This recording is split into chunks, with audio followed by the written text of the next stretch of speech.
de suite, l'invité du jour.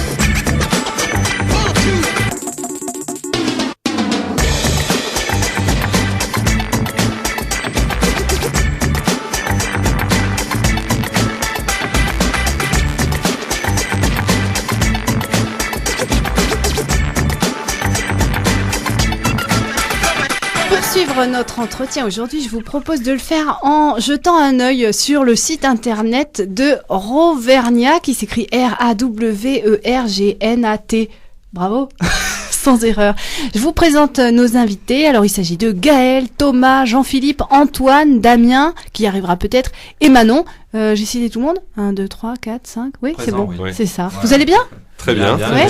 Est-ce votre première radio pour le collectif Rawvergnat ? Carrément, ouais. C'est vrai ? Ouais. Ah super, on est ravis alors. En général, ça vous porte bonheur, vous verrez. Tu as eu de la chance de nous avoir tout de suite. Après, on aurait été trop cher. Ouais. Bon, alors on en profite que ça soit encore un peu les soldes. Quelle est l'origine du collectif, l'histoire ? Pourquoi avoir monté ce collectif de photographes amateurs Rawvergnat ? Alors le collectif, c'est simple. Je pense que c'est parti d'une aventure humaine déjà au début. Déjà ce qui nous anime, c'est la photo. On est tous passionnés de photographie. On aime l'Auvergne aussi, puisque c'est quand même un terrain de jeu qui est extraordinaire. On s'est tous rencontrés sur les réseaux sociaux, parce que pour la plupart, à part certains d'entre nous, on ne se connaissait pas au début. D'accord. Donc chacun a pu voir un petit peu le travail des autres sur les réseaux sociaux, dont Facebook, via des groupes de photographie, des choses comme ça. Et pour la plupart aussi, on s'est croisés sur ce qu'on appelle nous des spots, c'est-à-dire des endroits où c'est intéressant de faire des photos, tout simplement. Voilà. Donc en fait, on a eu envie un petit peu de pousser un petit peu le bouchon et pour éviter de se perdre de vue, de tous avancer dans la même direction. D'où la naissance du collectif Rawvergnat, qui a mis certes un petit peu de temps à vraiment se mettre en place, mais depuis le 27 octobre, donc on est un petit peu sous la bannière Rawvergnat. Oui. Mais vous auriez pu juste vous contenter de vous croiser de temps à autre, ou devenir amis, ou d'aller boire des verres, ou de vous retrouver sur des spots comme vous dites. Mais là, pourquoi finalement créer un collectif ? Parce qu'on s'est dit que déjà effectivement, ça nous permettait de pouvoir se réunir de temps en temps, de façon un petit peu plus officielle, d'avancer sur des projets, puisque c'est quand même quelque chose aussi qui apporte une certaine émulsion au sein du groupe, mais également donc de donner plus de puissance aussi à notre travail, puisque on va pas se le cacher, on fait aussi de la photo pour faire voir notre travail, d'où l'intérêt d'ailleurs des réseaux sociaux, et Rawvergnat a été un tremplin, je pense, pour chacun d'entre nous. Dès le départ, on a eu un accueil du public qui a été extraordinaire. On s'attendait pas à ça. On a eu en l'espace de 48 heures, on a eu plus de 2000 personnes qui nous suivaient sur notre page. On était on était, je pense, attendu, même si c'était pas une vocation de faire quelque chose comme ça. Mais on s'est dit voilà. C'est bien, vous tenez bien, parce qu'il y en a qui vous font des signes, des signes pour vous distraire ou pour vous couper. Non, on ne donnera pas la parole. Non, mais voilà. Pour finir là-dessus, je pense que l'Auvergne est quand même une région en France qui a de multiples facettes, qui sont peut-être pas assez connues. On s'est dit qu'il y avait des collectifs de photographes en Bretagne, un petit peu partout en France. Ah, c'est pour porter un peu la région aussi. Voilà, aussi. La région Auvergne est la région la plus représentée sur Facebook, mais n'avait pas de collectif de photographes. Elle est la plus représentée sur Facebook, c'est-à-dire ? En termes de fans. Elle est la région la plus suivie sur les réseaux sociaux. Ah oui. Oui, la page Auvergne, qui regroupe aujourd'hui, je pense qu'on n'est pas loin des 60 000 fans à peu près, 70 000 même. C'est une des régions les plus actives sur les réseaux sociaux. D'accord. Effectivement. La naissance aussi du collectif, c'est important de le signaler, c'est que le monde de la photo tel qu'on peut l'appréhender, c'est assez fermé. Dans le sens où il y a un gars qui a un spot, il veut pas le partager, il a une technique photo, il veut pas dire comment. Et nous, on garde ses petits secrets. Voilà, c'est ça. Et nous, on n'est pas dans cette dynamique-là. On a un collectif qui avait envie de partager un maximum, de transmettre notre savoir, notre façon de faire, où aller, quand aller. Et un savoir que vous avez acquis comment ? Parce que vous êtes amateur, mais est-ce que vous avez fait partie de groupes photo ? Est-ce que c'est dans la famille ou que sais-je ? Pour reprendre ce que disait Gaël, il a totalement raison. Je pense que chacun d'entre nous, on a été inspiré par des photographes déjà expérimentés, soit des photographes professionnels qui eux aussi utilisaient les réseaux sociaux pour faire voir leur travail. Et grâce à ces gens qui, pour la plupart quand même, étaient assez disponibles, on a pu chacun dans notre coin évoluer. Et entre nous, partager nos expériences entre nous, ça nous a aussi permis de progresser. Et c'est ça aujourd'hui qu'on voudrait rendre quelque part, parce qu'on se sent un petit peu redevable, c'est ça, de tout ce qu'on nous a enseigné, tout ce qu'on nous a appris, et on voudrait à notre tour le transmettre tout en faisant la promotion de la région Auvergne, puisque c'est quand même à la base l'objectif premier. Alors vous êtes 12 photographes à être réunis sous ce collectif Rawvernia, dans ce 12 sur lequel il y a quelques femmes. Deux. Mais c'est pas quelques, c'est les femmes. Les 2 femmes. Voilà. Bon, et sinon vos profils, vos âges, vous êtes tous dans la trentaine ou ça varie, ça va de début de vingtaine, on va dire, allez, 23 ans je crois pour le plus jeune. C'est Antoine. Ah non, c'est Antoine, donc 22 ans, voilà. Il suce encore son pouce. Et jusqu'à c'est Philippe, je crois, qui 45 ans, ouais. Et d'accord. on est issus de tous horizons, quoi. Des étudiants, il y a un informaticien, la fonction publique est représentée, le commercial, on est l'ingénieur. On est tous issus de milieux différents. Vous travaillez tous avec le numérique, si on parle un peu technique ou matériel maintenant ? Oui. Ouais. D'où le nom d'ailleurs. Alors ça, je pense que c'est important de le préciser. D'où le nom Rawvernia, puisque Raw, littéralement en anglais, veut dire brut. Alors brut, ça c'était bien aussi pour l'Auvergne, quand même, parce que c'est une région assez rude, voilà. Donc on trouvait que c'était intéressant de le jouer comme ça. Et donc Raw, c'est le nom tout simplement du fichier numérique, du négatif photo numérique. Voilà. Donc aujourd'hui, qui n'est pas compressé, c'est ça ? Exactement, tout à fait. C'est le RAW qu'on va développer pour arriver à faire la photo finale. Voilà, d'où le jeu de mots Rawvernia. Voilà. En sachant que tu demandais si on était tous au numérique, certes, mais il y a certains d'entre nous qui ont pratiqué l'argentique. Bon, c'est peut-être plus trop le cas aujourd'hui, mais il y a certains d'entre nous qui ont commencé par l'argentique. Je pense à Damien, je pense à François, à Philippe, qui ont connu ça. Mais après, c'est pas parce que Damien, par exemple, il est jeune, c'est un choix aussi à un moment donné. Il a voulu tester ce que c'était l'argentique. On fait une petite pause, vous allez voir qu'elle est tout à fait à propos. Alors, je vous laisse le choix, soit une vieillerie, c'est Pauline Carton avec la photographie, ou bien, je sais pas très vendeur peut-être, mais si le nom vous parle, peut-être ça vous tentera, ou Thierry Strambler, c'est ça, avec Ma femme est photographe. Moi j'aimerais bien que ma femme soit photographe, donc on va partir là-dessus, je pense. Allez, on valide. Tout le monde valide parce Allez, on valide, Allez. Ma femme est photographe et moi je suis tous les soirs au bain. On habite un loft du côté de Saint-Germain.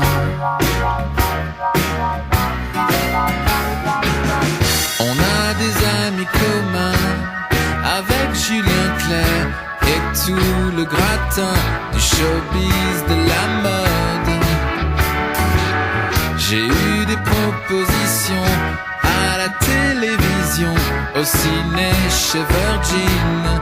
J'ai failli signer.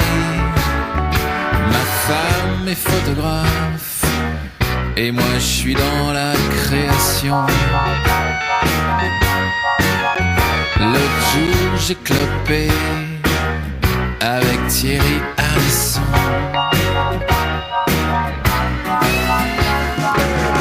Il m'a promis de me passer à la télévision, que je serai à côté de célèbres noms. Puis quand les bassins m'emmerdent, on va à la campagne. Là-bas on a des amis qui connaissent Adjani.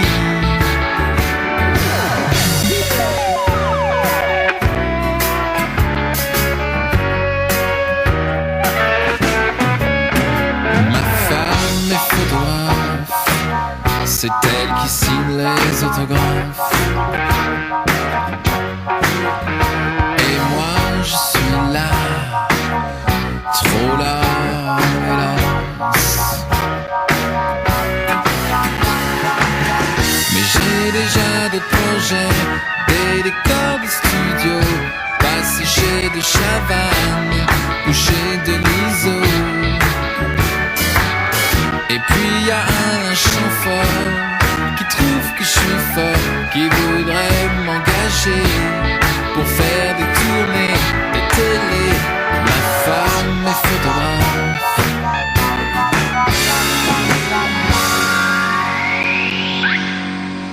On retrouve notre collectif de photographes amateurs avec Gaël, Thomas, Jean-Philippe, Antoine et Manon aussi qui fait un film pendant qu'on discute. Peut-être on peut en dire un mot d'ailleurs. Pourquoi ce film, Manon ? Oui, alors moi je suis étudiante en 2e année à l'université Blaise Pascal. Je suis étudiante en fait à la base en études franco-allemandes. Mais dans le cadre de ces études, on m'a demandé de faire un projet professionnel étudiant et j'ai choisi de m'inscrire à l'atelier de cinéma création documentaire. Et donc du coup, on s'est entraîné pendant 6 mois, on a vu un peu les techniques, les méthodes, comment filmer, tout ça. Et du coup, après, il y a la réalisation du projet. Faut aller sur le terrain. Voilà, exactement. Et donc du coup, j'ai décidé de suivre ce collectif de photographes parce que je faisais partie des 2000 personnes en 48 heures. Qui sont allés sur leur site. Voilà, exactement. Donc je connaissais un peu leur boulot et puis j'adorais ce qu'ils faisaient. Donc du coup, un jour, par Facebook, je les ai contactés et là, de suite, ils étaient super motivés, super présents. Enfin, génial, quoi. D'accord. Et à la fin, on pourra peut-être découvrir votre film où sur Internet ? Alors, sur Internet, on va le relayer sur les différentes pages déjà, je pense. Et il y a une séance de diffusion avec la fac qui est programmée pour le mois de mai. Il me semble que c'est le 28 mai. C'est avec le SUC alors ? C'est avec le SUC, c'est avec le service université culture, ouais. Très bien. Bon, on sera attentif alors et puis on transmettra, on mettra ça en lien aussi sur notre blog. Le collectif Rovernja, donc assez jeune, assez neuf, mais déjà quelques projets en tête. Une exposition qui est en cours, je crois. Qui veut bien en parler ? Antoine ? Ouais, Antoine, ouais. Alors Antoine ? Oui, en ce moment, nous sommes donc exposés au restaurant gastronomique L'Eau de Vie, donc à Clermont-Ferrand. Et donc pour une durée, donc on est parti sur 1 mois donc pour le moment. Donc vous pouvez retrouver de la bonne cuisine donc de chez nous donc à L'Eau de Vie sur Clermont-Ferrand et avec de beaux clichés. Avec de beaux clichés, voilà pour décorer. Et oui, c'est un peu la pub, hein. Et donc de découvrir ou redécouvrir tous nos clichés donc qui décorent ce restaurant. D'accord. Pour la plupart, ce sont des paysages. J'ai l'impression que les paysages, c'est peut-être la thématique, le sujet qui revient le plus dans ce collectif. Hein. C'est vraiment, bien sûr, pour illustrer l'Auvergne, mais on pourrait aussi avoir des Auvergnats ou des Auvergnates. Non, vous vous attachez plutôt au paysage. On s'est rendu compte que c'est ce qui plaisait le plus aux gens pour l'instant. D'accord. Donc... En plus, c'était pour faire la promotion de la région, donc on est parti paysage à fond, tous les jours, une photo par jour. Pour tout le monde ? Non, une personne par jour. D'accord. Oui. Sur le site, sinon ça fait vraiment beaucoup de boulot. si vous devez travailler à côté. Chacun des sujets de prédilection, mais c'est vrai que on tente un petit peu, on regarde, mais on nous attend sur le paysage parce que Rovernja, il y a une connotation auvergnate forcément, on a joué là-dessus. Donc on attend de nous ce qu'on fasse découvrir l'Auvergne d'une façon un peu différente. Pour tout te dire, pendant le festival du court-métrage, moi j'ai rencontré un Belge, Auvergnat, machin et tout, c'est le buzz, incroyable. Et le gars m'a dit, mais tu sais, moi l'Auvergne, avant de venir ici, j'avais une vision super négative, super ringardos et tout. Je suis tombé sur votre page et j'ai vraiment eu envie de venir.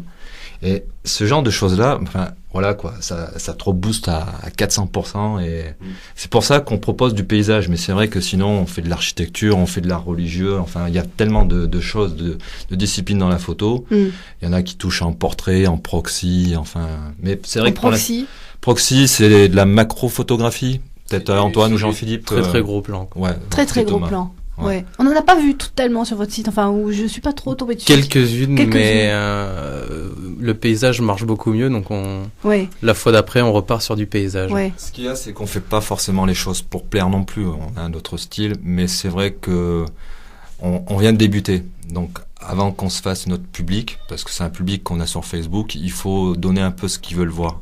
Sinon, on va les perdre. Une fois qu'on aura vraiment des abonnés qui nous suivent tous les jours, qui nous attendent, chaque photo, on proposera autre chose. Mais c'est vrai que pour l'instant, puis c'est ce qui nous fait le plus kiffer aussi, le paysage. Il faut dire qu'on a un terrain de jeu formidable ici. Oui, quelle que soit la saison, quel que soit le. Alors il y a beaucoup de photos de nuit ou matinales, ou vous aimez bien le ciel, hein. Alors oui, mais ce qui dans la photo, la lumière. La photo de paysage, effectivement, c'est ce qui va conditionner, je pense, la photo. Nous, on recherche. Tout à l'heure, Gaël disait qu'on avait une vision un petit peu différente de ce qui se fait traditionnellement. Effectivement, c'est peut-être de la photo un peu moins académique, moins carte postale de ce qu'on a l'habitude de voir avec la végétation bien verte, les ciels bien bleus. Nous, au contraire, on va rechercher la nébulosité, les couleurs un petit peu vives, l'effet waouh, en fait. Mais c'est ça. Wow. C'est sur Facebook. De toute façon, aujourd'hui, les gens zappent tellement vite. Les gens regardent, ont même pas le temps de lire. Alors nous, on aime bien accompagner nos photos d'un petit texte parce que c'est important. La photo, c'est au-delà de la photo, de l'image. C'est aussi l'histoire de la photo. Comment on l'a faite, comment on l'a réfléchie, les réglages, parce que ça, c'est des choses qu'on nous demande aussi. Mais voilà, nous, on veut aussi donner un fort impact dès le départ. Donc c'est pour ça qu'on va chercher des lumières un petit peu qui sortent de l'ordinaire, quoi, tout simplement. Et la photographie se fait avec la lumière, quoi qu'il arrive. Donc c'est vrai que si tu vas faire une photo à 4h de l'après-midi en plein été, ta photo, même si tu as un super endroit, elle sera pas réussie. T'as des moments de prédilection pour les photographes, ça s'appelle l'heure bleue. C'est juste au moment, tiens, voilà Damien. Justement, on va lui laisser le temps de s'installer. Il faut prendre une chaise parce qu'il n'y en a plus, mais si vous chopez une chaise dans le couloir, vous êtes le bienvenu au micro. Ouais, donc voilà Damien qui rejoint. Pour terminer ce que je disais, en photographie, tu as un moment qui s'appelle l'heure bleue. En littérature, c'est chien et loup. En photo, c'est l'heure bleue, et c'est le moment où le soleil est pas tout à fait couché, la nuit est pas encore levée, ou vice versa, parce que c'est à l'aube et à l'aurore. Et photogéniquement parlant, ce mot impossible. C'était bien tenté. Ouais, j'ai essayé. C'est super flatteur pour l'œil, quoi. Oui. Et c'est vrai que les couchers de soleil ou les levées de soleil, c'est des lumières douces, ça écrase pas les perspectives. Les formes. Voilà, exactement. Ouais. Est-ce que l'un d'entre vous peut nous parler d'une photographie qu'il a prise dernièrement, et vraiment il était très content de lui, nous raconter un peu l'histoire de la photographie. Là, on va tous vouloir parler. Je rappelle le site internet, c'est Rawergna, vous tapez RAWERGNA et vous allez découvrir quelques-uns des clichés qui sont vraiment, c'est vrai, très sympa, quoi. On est un peu bluffé. L'effet waouh. Oui. Voilà, mais je pense qu'Antoine va pouvoir parler d'une photo qu'il a faite dernièrement, puisqu'elle s'est déroulée dans des conditions un petit peu compliquées, dangereuses, puisque aussi pour faire de la photo, on prend quand même des risques et puis on marche beaucoup. Mais racontez, Antoine va pouvoir nous expliquer ses mésaventures. C'était où, quand? On veut tout savoir. Alors donc c'était il y a 3-4 jours au lac du Guéry. Donc j'ai voulu assister à un lever de soleil dans ces coins-là, donc le coin du Mont d'Or. Alors initialement, j'avais prévu d'aller dans le Val d'Enfer, qui est au pied du Sancy, la montagne du Sancy. C'est pendant environ 6h30, 6h du matin, je me suis fait déloger par les pisteurs, oui, tout simplement, car des avalanches ils souhaitaient déclencher des avalanches pour prévenir les risques en journée. Oui. Donc malheureusement j'ai été délogé de mon spot de base et en catastrophe je suis redescendu au lac du Guéry. Ce qui n'était absolument pas prévu. Et j'ai assisté à un superbe lever de soleil puisque le ciel s'est embrasé de sublimes couleurs rouges. Et donc ça fait partie des surprises qu'on a de temps en temps qui ne sont pas réfléchies du tout. Et oui, il y a une bonne part de hasard aussi dans la prise de photos. Voilà, tout à fait. Il y a une partie qu'on calcule, mais bon, après, il y a le fait que... Il y a toujours le petit facteur chance qui joue indéniablement. Ouais. C'est obligé, quand tu fais de la photo, tu es dépendant de ton environnement, donc de la lumière, de la nature, des gens aussi, il faut composer avec, donc à un moment donné, il faut savoir s'adapter. C'est ça aussi qui est bien dans la photo, parce qu'il faut être assez rigoureux dans la technique, mais tu as une grosse part de freestyle, et c'est surtout cette part-là qui fait que la photo sera réussie ou pas. T'as beau préparer ton truc, mais quoi qu'il arrive, il faut laisser la place à l'imprévu, quoi. J'imagine qu'il y a une vraie émulation là entre vous 12 quand vous voyez les photos publiées des uns et des autres. C'est la compète. C'est la... Je peux même pas imaginer. Celle-là, j'aurais bien voulu la faire, non? Ou comment il a fait? Mais c'est stimulant, c'est super stimulant. Moi, je trouve que j'ai progressé depuis que je suis rentré dans le collectif. Ouais, tous, je pense. Ouais. Parce que on a déjà un certain niveau, on va pas se le cacher, on est des bons. On va le dire modestement. Ouais, on va plaisanter parce qu'à la radio ils vont penser qu'on est des dingos après. Ils ont des très grosses têtes. Ouais, on a du mal à rentrer. Mais c'est vrai, moi quand je vois les photos de Simon ou Antoine dernièrement, je fais le rageux comme tout le monde, quoi. Ils me donnent vraiment envie de me sortir et puis de faire d'aussi belles photos qu'eux, quoi. Ouais. Et est-ce que vous avez eu des retours de professionnels? Parce que là vous prenez des photos en tant qu'amateur, vous avez d'autres métiers, c'est pas forcément votre métier, enfin votre but d'être photographe professionnel, mais est-ce que vous avez des retours de professionnels qui vous encouragent ou qui vous descendent? Pour ma part, c'est tout à l'heure je parlais des photographes qui nous avaient un petit peu aidé à décoller au début, en tout cas ceux qui étaient disponibles sur les réseaux sociaux, et ces gens-là ont suivi notre parcours et les retours sont très positifs, au-delà du fait que on nous a tous dit, et je pense que c'est unanime, qu'on avait eu une bonne idée de créer ce collectif. Comme le dit Gaël très justement, on a tous progressé et je pense qu'ils sont quelque part, ils sont peut-être un petit peu contents qu'on ait bien évolué, quoi. Mais après des retours de professionnels, non, pas vraiment. Pas du monde de la photo. Mais on se rend compte qu'on est de plus en plus plébiscité, en tout cas, par comment dire, les acteurs de Clermont, sa région, de l'Auvergne, notamment avec une année 2014 qui s'annonce quand même sous le signe de l'Auvergne, de l'UNESCO et compagnie. On est arrivé, je pense, au bon moment, quoi. Oui, et c'est les retours positifs sont là-dessus surtout. D'accord. Voilà. C'était une question de vague, on a pris la bonne vague. Tu peux pas l'expliquer, c'est ça qui est incroyable. Parce qu'il y en a d'autres avant nous qui ont fait aussi bien, voire mieux. Et pourtant, ça n'a pas été aussi loin. Après, je pense qu'on a des compétences aussi. On n'est pas que bon photographe. On a Jean-Philippe qui est un super commercial. T'as Antoine qui maîtrise Internet comme jamais je saurais faire. Comme un dieu. Voilà, non, mais c'est ça. Après, non, mais chacun apporte aussi un peu. C'est ça, je veux dire. On est assez complémentaires dans ce collectif. Et puis, par rapport aux professionnels, c'est ce que je te disais tout à l'heure en début d'émission, c'est un milieu qui est quand même un peu fermé. Je pense qu'il y a des pros qui doivent dire ce qu'on fait, c'est bien, mais ils nous le diront jamais. Mais, voilà, tant pis, quoi. Mais on a un retour par exemple, avec Jean-Michel Guignon, qui est un pro sur Clermont. Guignot, pardon, excuse-moi. Qui vous a pris en photo d'ailleurs, pour votre collectif. Tout à fait, Et tu vois, c'est un style de gars, peu importe les clivages amateurs-professionnels, c'est vraiment une mentalité. Il y a des gens qui sont capables de partager, de faire avancer les choses. Et c'est bénéfique pour tout le monde. Et il y en a d'autres qui ne le sont pas. Tant pis pour eux, je veux dire, voilà. On a d'autres, il y a Arnaud Frisch qui est un photographe pro qui est bien reconnu sur la région, mais pas que, parce qu'il est assez connu mondialement, un tout petit peu quand même. C'est le boss du panorama. Il nous encourage, quoi. Et puis ça fait plaisir d'avoir des retours de mecs avisés comme ça, ça nous booste encore plus. Autant, tu vois, t'as les amateurs qui vont te dire, l'Auvergne, c'est super grâce à vous. Mais de l'autre côté, on aime bien être reconnu par nos pairs aussi. Mais Gaël, la notion je pense que de plus en plus, avec le matériel qu'on a aujourd'hui à notre disposition, je pense qu'on est tous d'accord là-dessus, la frontière entre amateur et professionnel est devenue mince.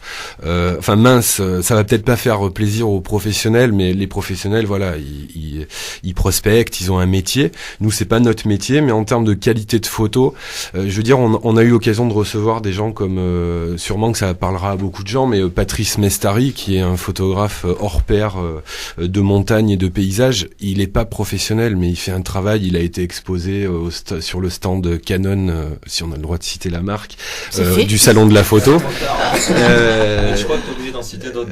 Ouais, bon, non, mais on est tous. Voilà. On travaille pas que chez eux. Le collectif est représentatif de toutes les marques qui se font sur le marché. Voilà. C'est lui le commercial, hein? Ouais. Dommage. Mais non, voilà, pour tout ça pour dire que la frontière est mince quand même. Oui, mais bien sûr, maintenant les appareils sont quand même beaucoup plus abordables, même si et les logiciels ça reste très cher, aussi qu'on utilise. Beaucoup de retouches d'ailleurs, beaucoup de travail après pour vos photos. Alors. Où il y a moi je vais prêcher pour ma paroisse, mais tu sais, autant de l'argentique, il y avait de la retouche, faut pas se leurrer. Aujourd'hui, Photoshop, c'est le labo d'hier, quoi. Donc bien sûr qu'on retouche, mais en fait on retouche pas, on développe. Voilà, c'est du développement numérique. Voilà, on va jouer sur les mots, mais ça c'est Jean-Philippe qui déteint sur. Non, ça moi je retouche beaucoup mes photos. D'accord. Mais les gens le voient bien quand tu regardes une de mes photos, ça se voit, la nature tu la vois pas comme ça. Et dommage. Mais non, on développe nos photos parce que le RAW, c'est le fichier brut, il faut bien que t'en fasses quelque chose après derrière. Sinon tu shootes en JPEG. Alors JPEG, c'est la photo ou c'est le boîtier qui calcule pour toi. Donc il y a une part d'artistique derrière et c'est cette part-là qu'on va mettre dans le développement. Damien, on vous a pas entendu parler, comme vous veniez d'arriver, on va quand même vous poser des questions.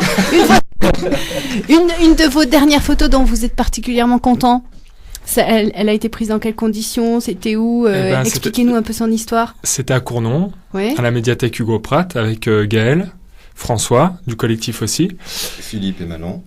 Ouais, Philippe et Manon, du coup, qui est venu nous filmer. Et la médiathèque Hugo Pratt, c'est vrai qu'elle est hyper difficile à shooter. Elle est jolie, mais à en faire quelque chose, c'est compliqué. Et je pense avoir sorti quelque chose dont je suis assez fier. J'ai passé bien 6 heures sur le traitement. Donc j'ai bien pinaillé dessus, mais je suis assez fier du résultat. Et donc on y était allé, Gaël nous y a amené à 4 heures pour l'heure bleue, qui était à 18h30. Donc autant dire qu'on a un peu galéré de 16 à 18h30. Non, mais on a préparé. On a préparé. Derrière, on s'est posé, on s'est imprégné. Imprégné du lieu, voilà. Oui. Voilà, alors, du coup on était large et... moi, je pense avoir fait une belle session là-dessus, quoi. Voilà, ça a payé. Voilà, ouais, pour le coup, ça a payé. Et là, on change du paysage, là. Voilà, tout on arrive à l'architecture. Ouais. Vous y êtes sensible, hein. J'ai cru comprendre aussi sur vos profils ou les petits résumés sur chacun d'entre vous. Il y en a pas mal qui s'attachent à l'architecture. Bah, on a une chance aussi, hein. On est dans un pays volcanique. Tu regardes la cathédrale, elle est toute sombre. Il y a une explication par rapport à ça. Je veux dire, ils n'ont pas été chercher, je dis comme si j'y étais. Mais ils n'ont pas été chercher des pierres noires pour faire une église toute noire. C'est qu'ils avaient le matériau à portée de main. C'est quand même plus facile. C'est quand même plus facile. Mais n'empêche qu'aujourd'hui, c'est caractéristique de l'église de Clan. L'église. La cathédrale. Je vais me faire taper dessus par... Ouais. Pas nous. Rovernia, donc rendez-vous sur leur site, RAWERGNA, l'expo à l'eau de vie, votre site qu'on peut fréquenter, où on peut laisser des commentaires, le film qu'on verra aussi avec le SUC et puis sur votre site internet. Quel autre projet on peut citer, puisqu'il nous reste 30 secondes? Thomas, excuse-moi, je te coupe la parole. On est soutien officiel de l'UNESCO, donc ça je pense que c'est un truc super important à dire. Oui. Thomas. On a un livre en préparation avec une étudiante en Master 2 à Rennes, métier de livre et d'édition. C'est sa femme. Je prépare un beau livre, un livre de photos avec des auteurs externes à nous 12. D'accord. Pour apporter des regards différents sur la région. Bon, alors tenez-nous au courant, on était ravis de vous recevoir, surtout si c'était votre première radio. On vous souhaite une longue vie à Rovernia. À bientôt. À bientôt. Merci. Au revoir.